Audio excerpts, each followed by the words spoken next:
Welcome to today's webinar again, Designing for Test, What PCB Design Engineers Need to Know. My name is Brianna Curl, and I will be your moderator for today. If you have any questions throughout the webinar, please type them in the questions panel as they come up. We will have representatives ready to answer your questions directly during the webinar. This webinar will be recorded. The recording and the presentation slides will be posted on the EMA resource page. With that being said, I want to thank you all for joining us for today's webinar and introduce you to our presenters, Kelly Dack and Janine Flagg. Kelly Dack understands that PCB design involves a lot more than getting electrons to flow through a circuit on a PCB. He has dedicated his career to demonstrating that PCB design also includes how well a designer can lay out a PCB to flow efficiently through the manufacturing process lines for fabrication, assembly, and testing.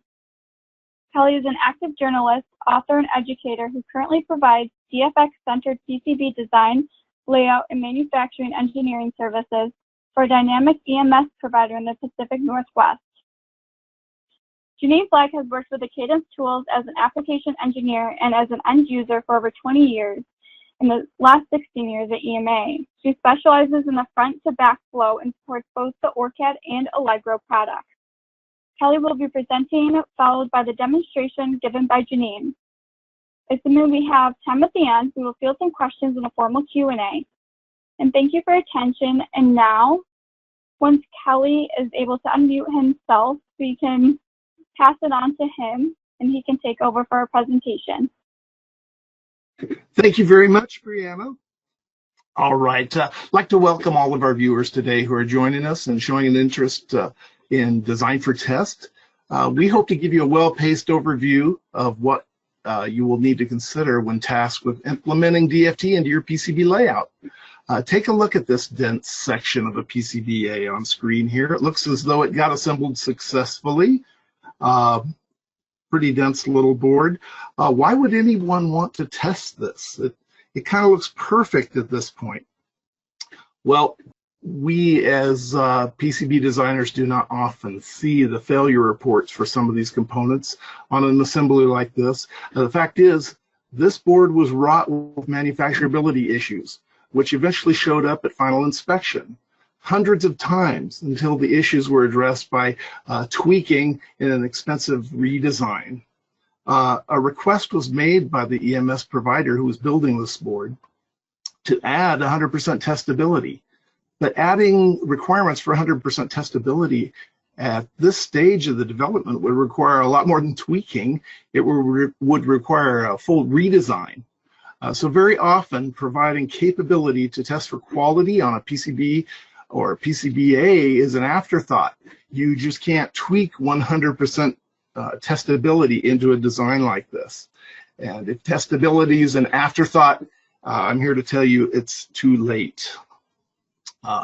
This presentation is aimed at the PCB layout engineer for the purpose of providing an overview of PCB or PCBA in-circuit testing and pointing PCB designers to the SMTA TMAG TP101E testability guidelines, and also to offer some general guidelines and tips for incorporating design for test into the PCB layout.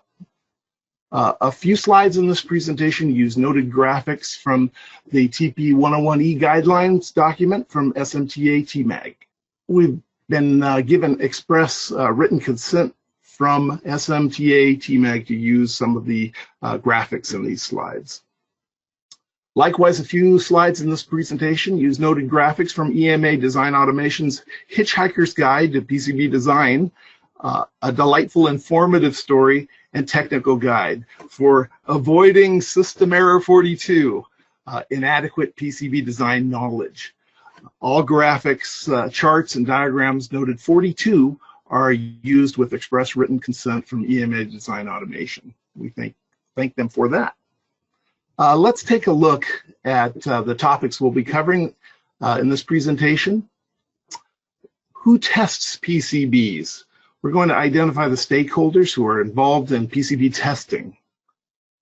What is tested on the PCBA?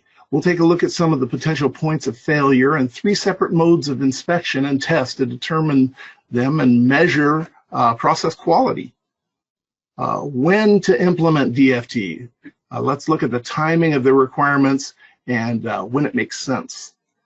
Where to place the test points. We'll examine some basic test point concepts and then dive into SMTA, TBAG, TP101E, test point sizing and placement guidelines. And then why test? We'll look at some of the important reasons for implementing PCB testing capabilities. Then we're going to look at how to leverage our PCB layout tools for DFT. We're privileged today to have with us our driver and guide, Janine Flagg, who later on is going to take us on a real-time DFT implementation tour and design audit. Let's talk about our testing stakeholders. Something all PCB engineers should acknowledge is that in the manufacturing world, every process and every material is tested for conformance every step of the way. In PCB manufacturing, material doesn't move without testing and verification. Some questions I like to pose to PCB engineers during some of the IPC CID certification classes that I teach are, do we as PCB designers take the same approach? Do we go onto our next design steps only after checking, testing, and verifying our design constraints? Do we as designers do a good job of, as good of a job as our suppliers with regard to asking the right questions, identifying and engaging and querying our project stakeholders to implement enough checking throughout the course of our design mission? I'd like to take just a moment to identify a few critical PCB project stakeholders and ask you to consider their requirements. Our first stakeholder are the fabrication suppliers. Their requirements are to test for continuity and shorts on the bare circuitry. Next, we have electronic engineers. They have requirements for probing and debugging assembled prototype circuits. And last, we have EMS Test Engineers. Their requirements for testing and measuring manufacturing process quality. PCB layout can address each of these various stakeholder requirements, but PCB engineers need to understand that all the stakeholders, all these three different stakeholders, have different test and verification requirements. Fabrication suppliers receive manufacturing data via Exelon, Gerber data files or intelligent ODB++ files or IPC 2581 intelligent files, and use this data to process the bare PCBs using flying probe test equipment. And I wish I had a good shot of a flying probe tester, but it is a lot different than an in-circuit test that we're going to be talking about later. But as far as the fabrication stakeholder supplier is concerned, they need data in order to test their work, and their work is to get the bare board print and etch operation done so there's no shorts and continuity is consistent. This requirement does not require physical adaptability in the layout. With the proper data, fabrication supplier can get to all the testable points that they need via component footprints and contacts. The fabrication supplier uses flying probe test to tag net points on the surfaces of the PCB to verify continuity between traces and inner layers. The components cannot be checked at the supplier. This is the bare board supplier who's creating a component in the form of a bare PCB. Remember that when supplying Exelon Gerber data to your fabrication supplier, be sure to include an IPC D356 netlist. We're going to go over the importance of this file during the why portion of this presentation. PCB engineers should note that many offshore suppliers do not have the capability to deal with intelligent data formats. It's estimated that up to 90% of the world's PCB production is still being processed with basic Gerber Exelon data format. And in order to, for the offshore suppliers to test the board for continuity, they really appreciate it if you supply IPC D356 netlist. Let's look at another stakeholder, electronic engineers. They're typically the most familiar with the PCB design. They originate the front-end design criteria and have a lot to say with regard to functionality. Electronic engineers sometimes foresee a need to add test points onto a PCB for ease of measurement and verification of prototype circuits. Engineering test points or functional test points, like some of these down here on this little board, rigid flex board, are often added at the schematic level and are shown in proximity to a certain device or circuit that the engineer wants to test. Sometimes these test points are enough to allow for functional testing of the assembly, replacing the need for more expensive in-circuit test strategies. The schematic can call a test point part into the layout, which may have its own reference designator and even a specific location for ease of manual testing access on top side or bottom side of the PCB. The third stakeholder we want to take a look at and consider here is the EMS Test Engineer. EMS Test Engineers work for the electronic suppliers to implement as much testing as possible on the boards they're going to be manufacturing to collect important data about the design as it runs through the process lines to become a high-quality PCB assembly. Test engineers must work with the design engineers to understand circuit functions and expectations. They also work with the EMS manufacturing engineers to implement testing for manufacturing defects which could occur on the PCB, something that the PCBA, something that the EE has no visibility of. EMS test engineers are responsible for the verification of quality for the entire PCB assembly. They require access by design to all nets on the PCB, preferably from a single side. And test engineers develop the in-circuit test fixture and test routine software. Let's take an overview look at what is tested on the PCBA. With regard to visibility of what is tested for on the PCBA, we're going to look at 3 common process modes for PCB test and inspection. First, we have an automated optical inspection testing that happens at the EMS provider.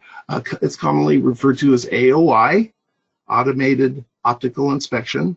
Next, we have automated X-ray inspection, commonly referred to as AXI, automated X-ray inspection. And last, but certainly not least, we have the process mode of in-circuit testing, commonly referred to as ICT. The SMTA TMAG TP101E guideline includes a really nice picture, a nice illustration of what potential failure modes the 3 processes inspect or test for and how their capabilities cross over. So let's take a look at that.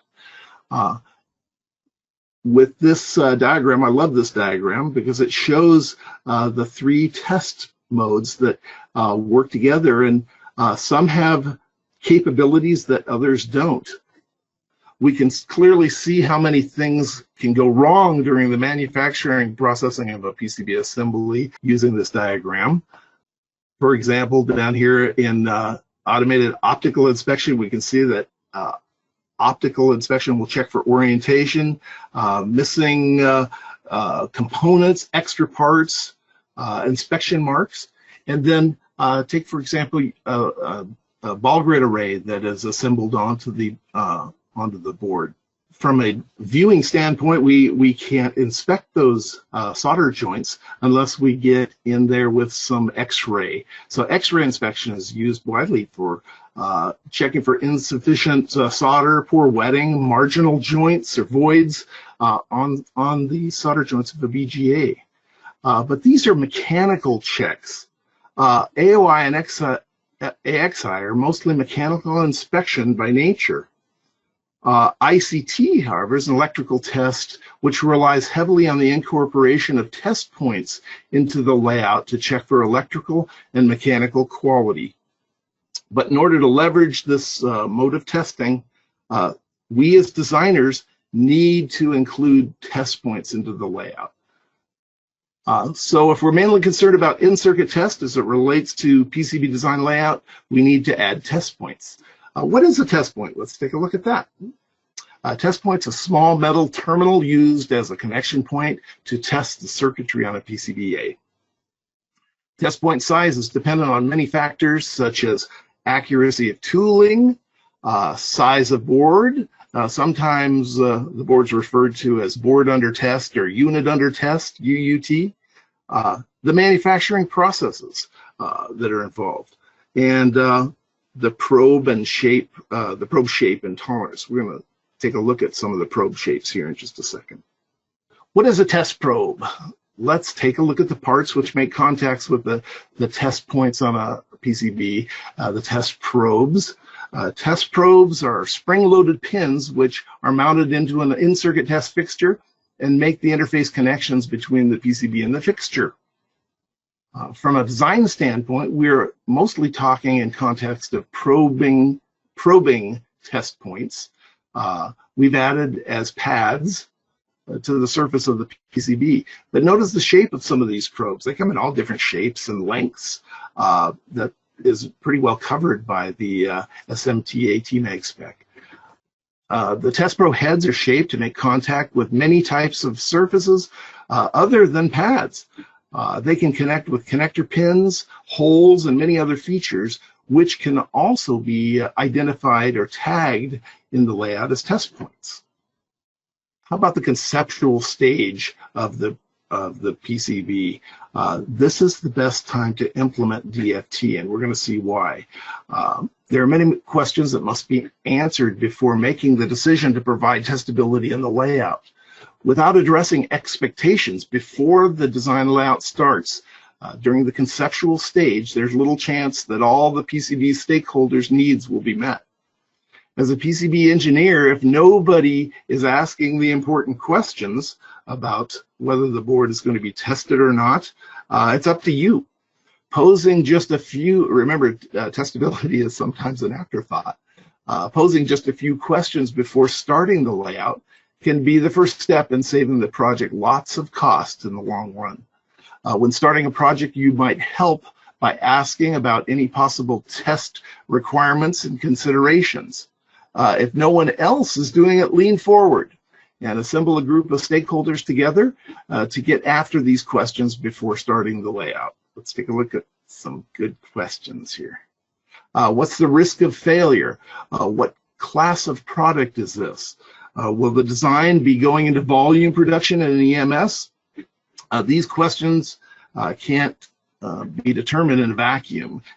We as board designers designing a PCB for a multi-million-dollar project, we're not typically the guys to make that decision by ourselves. We need to pull together a team or a group, or your company, your engineering team should be doing that, pulling people into a room and talking about test well before the any copper ever gets laid out onto your layout. Let's see here. PCBA testing requires team approach. Did I make that point? I hope I did.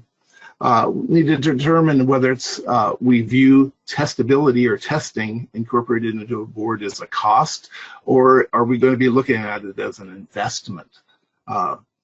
It often depends a lot on volume.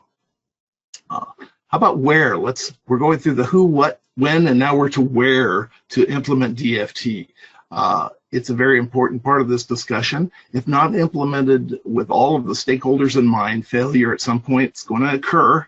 Once the determination has been made to implement DFT for in-circuit testing, the designer will do well to get familiar with one of the definitive guidelines for testability. We've mentioned that it's SMTA TMAG TP 101E document available from the SMTA organization. I just picked one up, my own personal copy just the other day. This guideline does a great job of giving an overview of the world of PCB testing and was created by PCB industry stakeholders to help all of the other industry stakeholders to understand their needs. Engineering or functional test points can be located most anywhere on the top or bottom of the PCB layout as long as they will be accessible after assembly and will not interfere with any of the other electromechanical parts or objects. ICT test points have basic locational parameters, which we're going to examine in the next slides. When the basic ICT locational parameters are not met, it will adversely affect the price of the ICT test pins in the fixture overall.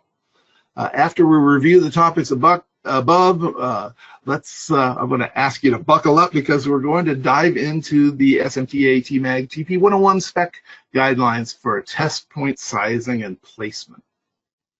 Let's take a look at where to place test points. Implementing test design for test is an investment. Here are a few guidelines to keep the cost low during design. Test fixtures, schematically we have one shown here. They're very expensive. The more complex they need to be, the more costly they become. We need to start with bottom side test access. This is where we'll want to start placing our test points if it's determined that we're going to incorporate DFT. We don't want to haphazardly start placing test point access on the top and bottom, because that would cause the test group to have to create what's called a clamshell fixture, which is a lot more expensive and less accurate.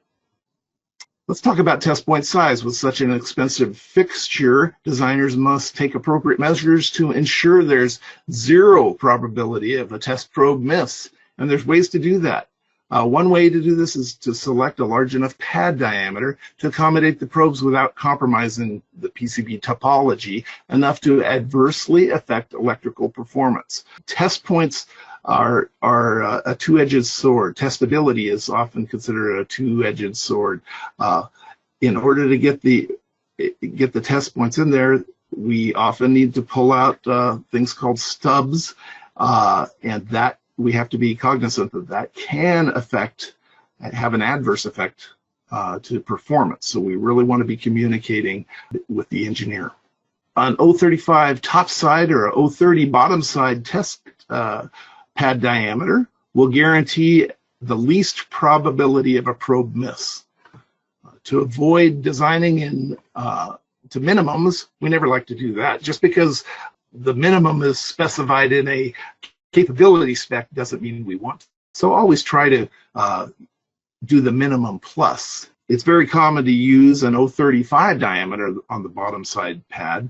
030 is specified as a minimum in the document guidelines, but if you can give them 035, why not? You make a friend. If possible, why not turn the pads into a square shape to increase its area? You can take a look at this board example. You can see some square test points. Orthogonally, they don't take up any more routing area or real estate. I've presented this idea to many a test engineer, and they always love it because it increases from a diameter of 035, it'll increase it to a square of 035 on each side, which really increases the probable area. Here's a chart right out of the SMTA TMAG spec that shows test point sizing by order of preference. So right in the spec, you can see what our testing stakeholders have advised as far as target size for top side, bottom side test points, test point pad diameters. Again, as large as you can offer will mean less cost. How about pad positioning? Here's another chart from the SMTA TMAG spec that shows minimum pad-to-pad dimensions. So we can see that it's very common to go down to 50 thousandths between test pad positions. Any less, and while it can be done, it's going to cost you a lot more. And any less of a diameter of test pad will reduce the accuracy of or the probability. And then we'd like to see a 15,000 separation between the test pads. And again, the SMTA TMAG spec does a really good job of outlining these parameters. I wish we had time to go through the entire spec, but we're flying over right now, so we're offering you some important concepts here. And this is one of them. Minimum test point pad positioning. DFT is an automated process. Synonymous with automation is design clearance. It's important to provide design clearance when implementing DFT. We want to keep the probe to board edge distance greater than or equal to 125. I express it as greater than because I don't like designing to minimums. This ensures that components and associated test points will not interfere with a vacuum seal that's involved with seating of the probes. Clearance provides longer life for the gasket, and clearance generally considered good for any type of conveyorized design. It's very important as designers that we connect with our assembly stakeholders to find out how much clearance is required and give them a little extra buffer. Another area we go to in our classes, I always, when I teach a design class, I always ask the folks there, to raise their hands. How many of you have actually been to a bare board supplier? How many of you have been to an EMS supplier? And you'd be surprised, out of hundreds and hundreds of designers that I've met, very few hands go up. While designers may talk to or reach out to EMS suppliers, I'd like to, in context of this presentation, invite you or advise at least that you contact an EMS provider who is building and perhaps testing your own PCB assemblies. You can tell them that you'd like to schedule a visit, a tour, perhaps, to learn more about the challenges they go through to build the boards you design. Sometimes it can be a humbling experience. I guarantee that if you do this, they will be happy to roll out the red carpet and welcome you to their world. I can assure you that if you take an opportunity to observe their test processes, your eyes will open wide and you will better understand the reasons for why testing is so important in the world of volume PCBA production. I also invite you to lean forward as a designer and ask your manufacturing project stakeholders about the greatest manufacturing challenges your own PCB design may be causing them. Let's ask a question, a why question. Why test? If we have the opportunity to go walk down the assembly line in the EMS provider, we kind of got to be prepared. And I have a note here that says, what you might see is not for the faint of heart. More reasons for in-circuit testing are to find electronic failures. There's I would call that a bona fide failure right there. That's a skewed chip component. Track electronic failures. There's another little component that's done a teeter-totter, a little, we call that a tombstoning effect. And you can see that that's going to definitely cause an open in that circuit that ICT could test for. And the third reason is to gather compelling data to justify an appropriate fix. Another view of another tombstone components. If components are tombstoning or skewing or any myriad of other problems, one of the good purposes for in-circuit testing in volume is to be able to collect data and track this data to find out if it's happening in a certain area of the design consistently. And if this particular component is consistently tombstoning, they can use that data to come back to the design or some of the manufacturing processes in order to justify change. It could mean a redesign to your PCBA. Maybe your footprint needs to tweak a little bit to match the manufacturing processes. We'll see. Why do we test? PCBA testing is often thought of as a necessary evil. I've heard engineers argue that they shouldn't even have to pay an EMS provider to check their own work. They have there's an attitude out there that my board's perfect, I've designed it perfectly, why would you have any problems building it? And if you have processes that are failing, why do you need me to shell out lots of money for a test fixture? In the world of new product introduction, incorporating in-circuit test goes hand in hand with volume production. It's just a fact.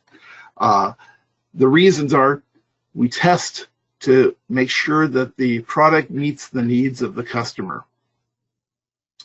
We test to collect data and improve the processes. We test to monitor product health. And we do this by, right out of the guidelines here, we do this to measure the health of the process, to reduce the risk of variability, and to identify problems. That's basically why we test. Now that we've covered the who, what, when, where, and why of DFT, and have pointed you to the SMTA TMAG TP101 guidelines, there's a few simple steps that we'd like to show you with regard to how to implement DFT into your layout. Coming up, we're privileged to have on board with us today our DFT subject matter expert, Janine Flagg, who's going to provide a DFT demo for us to show you how to set up and incorporate DFT for in-circuit test, design a pad stack as a test point, and do some DFT reporting. Okay, so I have a board that's pretty much done, and I need to add test points to it. So now Allegro PCB Designer has the ability to automatically place test points. So I'm going to go into Manufacturing Test Prep and select Automatic. So it's much easier to do these automatically. So we're going to be creating an in-circuit test fixture here. So that's our goal here. So first, I want to set up a few rules. So I'm going to allow tests directly on a pad. Let's see, I want to do it in incremental mode. I always want to do it in incremental mode because I don't want to have to redo anything that's already been done. Okay, so if there's a change to the circuit and I need to add more test points, I can always rerun this incrementally. So my displacement between test points is 50 mils. So as Kelly was talking about, we're going to go into our parameters and finish setting things up. So we can select only inputs, only outputs, any pin, vias, or any point. So I'm selecting any point, which means that it could use pins or vias. I want each one of my test points to be labeled TP and then with a number afterwards, so TP1, TP2, etc. We're going to be testing only from the bottom, and we want to add a single test point to each net. Okay, so that's for in-circuit testing. So we could choose node or flood. Flood would be more for a bare board test though. So we're using single. I'm going to use a minimum pad size of 35 mils. And I'm going to allow under components, but only components that are on the top side. So obviously we're not going to be putting test points under components that are actually placed on the bottom side of the board. And I want to use the assembly outline to decide exactly what that area is. I've specified the actual pad stack I wanted to use. It's called via_test, and it's the correct size. And I'm going to allow it to actually replace current vias that are in my design with the new pad stack. Okay, so I'm going to run generate test points, and it finished. It's actually pretty quick. The first thing I want to do is go in and look at the log file. And I want to see if it was able to test every single net. So it says that it failed on 7 nets. So what we want to do is go up and look and see why, because it will actually tell us why. So it looks as if they were not accessible from the bottom side of the board. Okay. So I could go through here and look at every net. What I'm going to do, though, let's close this. I'm going to go into my reports, and I'm going to select a test prep report. So this not only tells me exactly where every test point was placed, so I can see exactly the net name, the number of test points placed, the type, so was it placed on a pin or a via? If it was placed on a pin, what pin was it? The location, so the XY location of the test point, and the reference designator of the test point.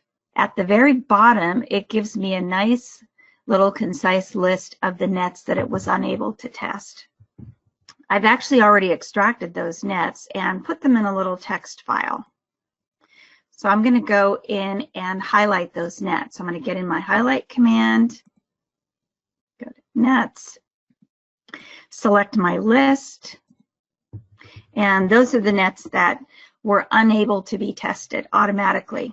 And as you can see, none of these nets actually have vias on them. So that's why they're not testable from the bottom side of the board. Okay. So I can actually go in and route some of these nets, add a test point to some of these. Let's see, I might want to go in here. See if we can place a test point right there. Yeah, it has just enough room. Can take this one, test there, and maybe do this one as well. So I'm not going to actually sit here and do all of these. So now I could actually interactively go in and add those test points myself, or I can just simply rerun test prep really quickly and have it generate those test points. Okay, so now we should be down to like 4 that are failed. So I'm not going to actually correct each one.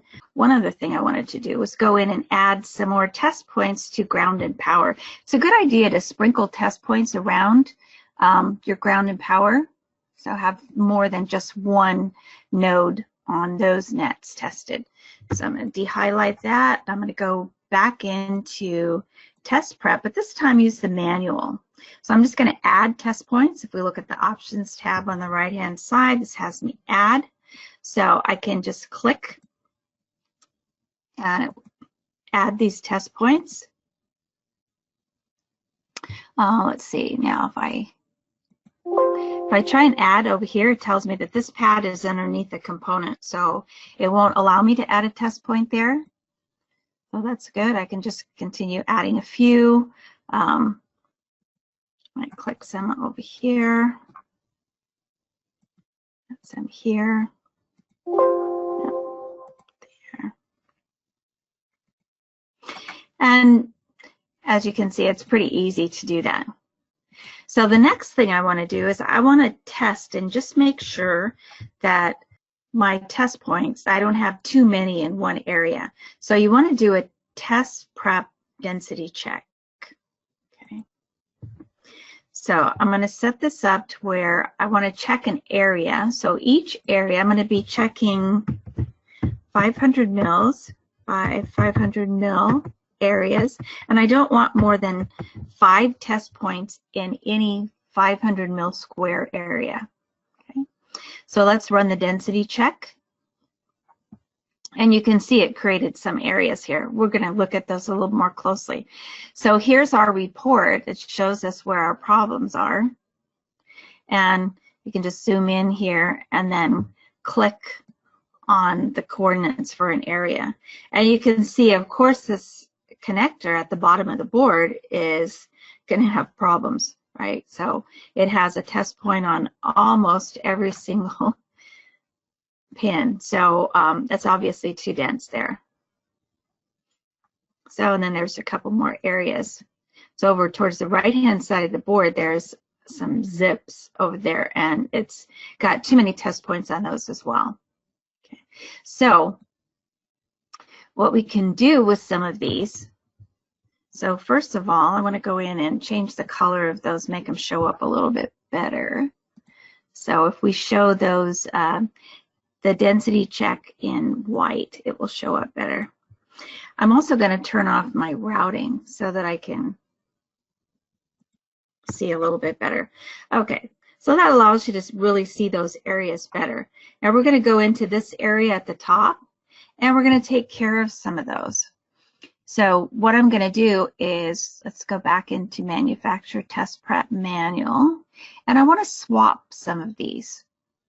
So if I select, say I select this test point right here, it's going to highlight other possible pads on the same net for that test, so I can move that test point. Well, this one doesn't do me any good. It's still in the same area. But this one over here, I can go ahead and assign the test point to. Okay, so it removes it from here and puts it over here. Now, let's just do one more. This one I have a couple locations over here. This one looks good. Okay, so now I could rerun my density check. Let's go in and rerun the density check, and we will see if that helped that area. Okay. So as you can see, that area is now clear. So again, I'm not going to go through each one of these sections and fix them right now. So let's assume that we've now finished our design. We're happy with our testing, and we're going to go ahead and create a test fixture. So the first thing we want to do is we want to fix the test points, okay? Because we don't want these moved. Once we've created the fixture, we really don't want to move any test points because it's very, very expensive to redo. Okay. So we're going to fix those. Then we're going to go in and create the fixture. Okay. So this is the first time I've done it, so I don't need to overwrite anything. So the test fixture is, we go into our manufacturing. So it created this test fixture. Let's actually turn everything off. Let's turn on my board outline and the fixture for the bottom. Okay. So here's our fixture. So if we zoom in, we can see where all the test points are. Okay, so those are our test fixtures. So let's go turn this back on. And next, we're going to export our NC drill data. Okay, so we just exported a file. I'm going to go ahead and go look at that file. And here it is. Okay, so here's our drill data for our test points. So, and that's pretty much how easy it is. I mean, a lot of times, depending on the board, you may do more interactive work. Obviously, if I was going to clean this up because my density check failed, I need to, move a bunch of these around, do a lot of swapping, and then I would be done. So that's all I had to show today. I'm going to turn it back over to Brianna. And at this time, I would like to open the floor up for the Q&A. So please enter any questions you have into the chat now. If we are unable to address your questions immediately, we will be in contact with you. So our first question today is, where can I obtain the TMAC spec? SMTA website states the page is no longer available. Kelly, do you have any advice on this? Yes, yeah, like I mentioned, I just ordered this the other day. I have access, have had access to it, and you may have access to it that you don't know about through your company. A lot of companies' libraries will order these specifications. But to answer your question, I got right into the SMTA website, and I logged in. This might be the difference. I logged in as a member because I'm a member of SMTA, and I was able to purchase the SMTA spec for, I think it was $50 with a member discount. So I think maybe what we need to do is, can we post that information, that link, on behalf of SMTA TMAG, Brianna? Yeah, we could also include a link to it within the follow-up emails from this webinar as well. Okay, great. Okay, thank you. So our next question is, your PCB shows vias in the center of test point. Is this a problem with probes breaking or sticking? I can answer a little of that. The answer is it can be. And this is the importance of getting together with your SMS or your EMS provider to find out what their test strategy is. Again, we don't want to fly blind. It's very common for engineers or designers to convert vias to test points. And in doing that, via by nature has a hole in it. So if that's the route the designer has taken, the test engineer has to respond, and it may mean that they don't get to use the probe that they would like to. They have to go to a different size head, which may affect the accuracy or not. So the answer is, the best case scenario is, I've seen scenarios where we'll go ahead and pull a proper no hole test point, single-sided, bottom side, no hole, solid test point. How can I emphasize it anymore? Off of via. That's the best case scenario. Other than that, we really need to be communicating with our EMS stakeholders. Thank you. So our next question is it undesirable to place a test point on the nuts of a clock or crystal component? I did mention that we really need to be conscious about design for test as it conflicts with design for performance. So when you mention a clock line or a high-speed line or any line that is going to be handling or require signal integrity, this is something that's going to have to be discussed as a test strategy. If you read some of the guidelines and the specifications, we talk about, the spec talks about disabling clocks and disabling other circuitry in the test strategy. So again, not to be decided in a vacuum. Check in with your other stakeholders. Yeah, I might add something to that too, is that if you don't want a signal to be tested, if you don't want a test point placed on it, there's a property that you can add that will make it so that it's not a candidate for test. Very good. Okay. Yes. That's helpful. Thank you. I have a question here that asks, can you control the test point reference designators? Yes. Janine, yes. yeah. You have several options. You have several options for controlling it. You can have it use the net name. I mean, I just had it use, it used TP1, TP2, TP3, and it, whatever one it came to first, that was the number it got. So, but yeah, there's different ways. Strategies. Yes. Janine, I have a scenario. Sometimes our boards get very large and 2,000, 3,000, 4,000 nets. And if that board has a DFT requirement, most programs will forego assigning a test point name. And I'm not sure if the context of the question had to do with adding a legend identifier, a silkscreen or legend identifier. That's going to burn up a lot of room. So on dense testable boards, we don't typically see test reference designators on test points. However, functional test points, where they're used by an engineer for functional testing or just probing the circuit and prototype, it's very common to have those named and for the legend identification to come through. Yes, absolutely. Let's see, our next question is, why should I test all net lists? Shouldn't we just test final input, output, and power? I'd like to chime in on it. From the standpoint of engineering and performance, That's an understandable question, but we have to remember that the goal of the different types of stakeholders are often different.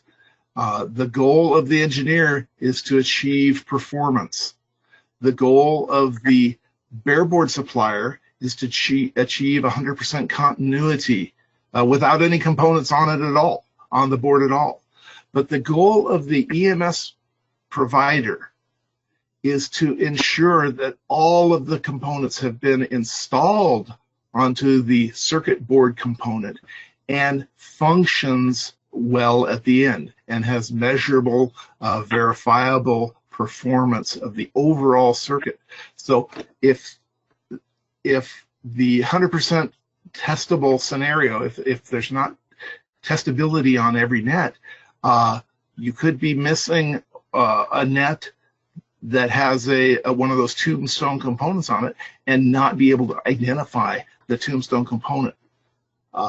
So it's used for a very holistic, testability is incorporated for very holistic purposes, and a main one is to ensure quality at the end of the assembly process.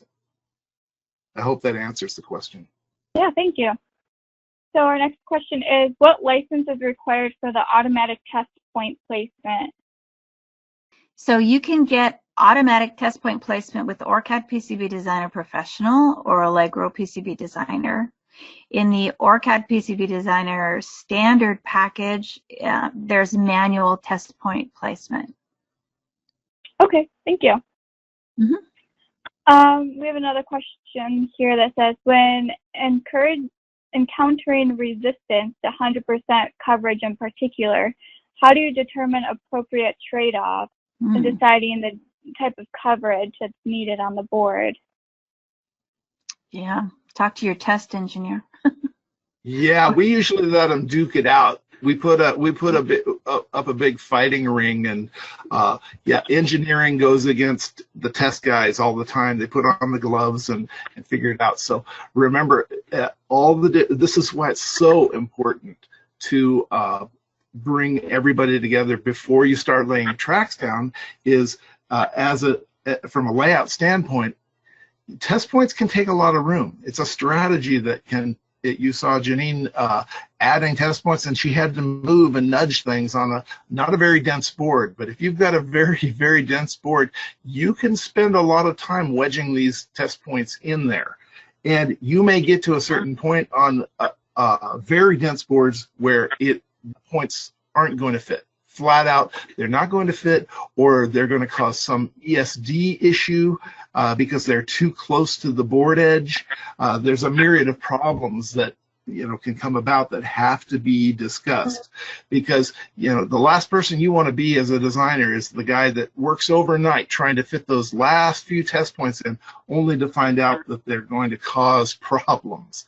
So if you can have the rest of your stakeholders pull together and weigh the value of leaving off certain test points, you're going to be a lot better shape. You can spend your time designing rather than accommodating in the wee hours of the morning for naught.